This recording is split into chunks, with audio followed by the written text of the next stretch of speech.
اگر آپ صبح سے لے کے شام تک اللہ کے دین کی زندگی میں، اس زندگی میں سب کچھ کر رہے ہیں اللہ کے لیے، مگر if you are lacking this principle, none of these deeds would be accepted in the court of Allah. اخلاص means to be pure. اخلاص پہلا اصول ہے اپنی عبادت کو قبول کرانا. اخلاص پہلا اصول ہے جنت میں جانے کا. اخلاص پہلا اصول ہے اپنی توبہ قبول کروانے کا. یہ اخلاص ہی کی کمی انسان کو منافق بناتی ہے. اپنی دنیا کی سفر میں ہر عبادت قبول کرانے کا فرسٹ پری ریکوزٹ از اخلاص. سب سے پہلا الفاظ جس سے میں اپنی سیریز کو سٹارٹ کرنا چاہتا ہوں از اخلاص. sincerity. اخلاص یخلص اخلاص and it means sincerity and purity. اور یہ مومن کے لیے، یہ مسلمان ہونے کے لیے بھی یہ کرائٹیریا ہے، اور مسلمان سے اپنے ایمان کو پرفیکشن کے لیے بھی یہ کبھی بھی شرط نہیں ختم ہو سکتی. اس لیے ہم کہتے ہیں کہ کچھ چیزیں ایک ایسی ہوتی ہیں ایک چارٹر کے اندر کہ جب انہیں چھیڑ دیا جائے گا نا تو آپ کی پوری ایکٹیویٹی اور فنکشنز خراب ہو جائیں گے. So there are some things in a company, in an organization, in an environment, in a system جسے آپ چھیڑ نہیں سکتے. You can't mess with those principles. And one of them is ikhlas. اگر آپ صبح سے لے کے شام تک اللہ کے دین کی زندگی میں، اس زندگی میں سب کچھ کر رہے ہیں اللہ کے لیے، اللہ کا نام لے کے، مگر if you are lacking this principle, none of these deeds would be accepted in the court of Allah. So ikhlas is the first prerequisite. اخلاص پہلا اصول ہے اپنی عبادت کو قبول کرانے کا. اخلاص پہلا اصول ہے جنت میں جانے کا. اخلاص پہلا اصول ہے قبر کے 3 سوالوں کا. اخلاص پہلا اصول ہے اس دنیا کے اندر بھی کامیاب ہونے کا. اخلاص پہلا اصول ہے اپنی توبہ قبول کروانے کا. اخلاص پہلا اصول ہے کہ اس کا جنازہ پڑھا جائے، کیونکہ اخلاص اگر ظاہری وائڈ ہو جائے، باطن میں اخلاص وائڈ ہو جائے تو ہم تو اس کو ہم نہیں جان سکتے اس کے بارے. مگر اخلاص انٹرنلی بھی وائڈ ہوتا ہے اور نقص پیدا ہوتا ہے، اس میں ڈگریز ہوتی ہے. اور اخلاص ظاہراً بھی کم ہوتا ہے اور اخلاص ظاہراً بھی خراب ہو جاتا ہے اور ختم بھی ہو جاتا ہے.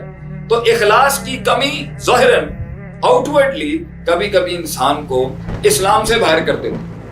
یہ اخلاص ہی کی کمی انسان کو منافق بناتی ہے، اور یہ اخلاص کی ہی فلفلمنٹ انسان کو مومن بھی نہیں، مسلم بھی نہیں، محسن بناتی ہے، جس پہ اللہ فرماتے ہیں ان تعبد اللہ کانک تراہ فإن لم تکن تراہ فإنہ یراک. کہ یہی اخلاص انسان کو اسی دنیا میں اللہ دکھا سکتا ہے جس دنیا میں موسیٰ علیہ السلام کو اللہ نے کہا لن ترانی، تو مجھے دیکھ نہیں سکتا موسیٰ.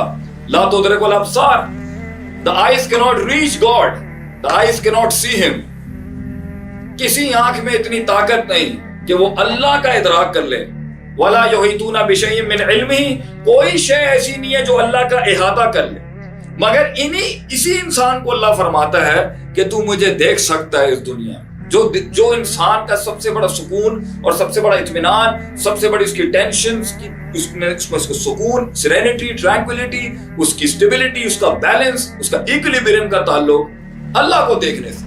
اس کے کلیجے کی ٹھنڈک اللہ ہے، اس کا مقصود اللہ ہے، پرپس، اس کا مطلوب اللہ ہے، ڈیمانڈ، اس کا محمود اللہ ہے، the praised one، اس کا مدعو اللہ ہے جو پکار، اینڈ اس کا معبود اللہ ہے اس کی جس کی اس نے عبادت کرنی ہے، اس کو اس نے سبمٹ کرنا ہے. اور یہ نہیں انسان کو دیکھ سکتا آنکھوں کے ساتھ، کیونکہ موسیٰ علیہ السلام نے جب کہا کہ I want to see you، تو اللہ نے کہا اگر یہ پہاڑ میری تجلی برداشت کر گیا تو میں تیری آنکھ کو وہ طاقت بخش دوں گا. مگر وہ آنکھ دیکھ ہی نہیں سکتی اس دنیا میں، لا تدرک الابصار. لیکن اللہ فرماتا ہے کہ تیرا دل دیکھ سکتا ہے. So for the eyes of heart to open up and see Allah subhanahu wa ta'ala and get tranquilized in this dunya, you need the first principle for that is ikhlas. اپنی نیکی قبول کروانے کے لیے اخلاص، اپنی نمازیں قبول کرانے کے لیے اخلاص، اپنی زکوٰۃ قبول کرانے کے لیے فرسٹ پری ریکوزٹ اخلاص، اپنے روزے قبول کرانے کے لیے سب سے بڑا پری ریکوزٹ اخلاص، اپنے ذبیحہ اپنے سلاٹرڈ اینیملز قبول کروانے کے لیے فرسٹ پری ریکوزٹ اخلاص. اپنی دنیا کی سفر میں ہر عبادت قبول کرانے کا فرسٹ پری ریکوزٹ از اخلاص. بیکاز اللہ سیز ان قرآن اللہ کو تیرا خون اور تیرا گوشت نہیں پہنچتا ہے تو اللہ کو وہ تیرا تقوی، وہ تیرا اخلاص، وہ تیری سنسیریٹی کہ it was done for me and nobody else other than me. اخلاص means to be pure. And what is the opposite of اخلاص? شرک. This is a glass of water. یہ پانی کا گلاس ہے. اگر اس کے اندر خالص پانی ہے تو یہ پینے کے قابل ہے اور فائدہ بھی دے گا دنیا میں بھی اور آخرت میں. اور اگر اس کے اندر ہلکی سی بھی امپیورٹی چلی گئی تو یہ خالص نہیں کہلائے گا. اسی طریقے سے انسان کا ایمان اگر اس کے اندر اخلاص ہے، وہ شرائط، وہ چیزیں جو اللہ نے کہیں جب تک تیری نہیں ہوں گی تو تجھے مخلص نہیں کہیں گے کہ ہم یہ اللہ کے ساتھ مخلص ہیں. بندوں کے ساتھ مخلص تو سیکنڈری پروٹوکول ہے، پہلے تو اللہ کے ساتھ مخلص ہوتے. تو جو مخلص ثابت نہیں ہوا، جو سنسیئر ثابت نہیں ہوا، اس کے سارے اعمال برباد ہو گئے. اللہ will not accept a single deed كمثل حبة even to a size of a mustard seed in his court on the day of judgment. اگر اخلاص نہیں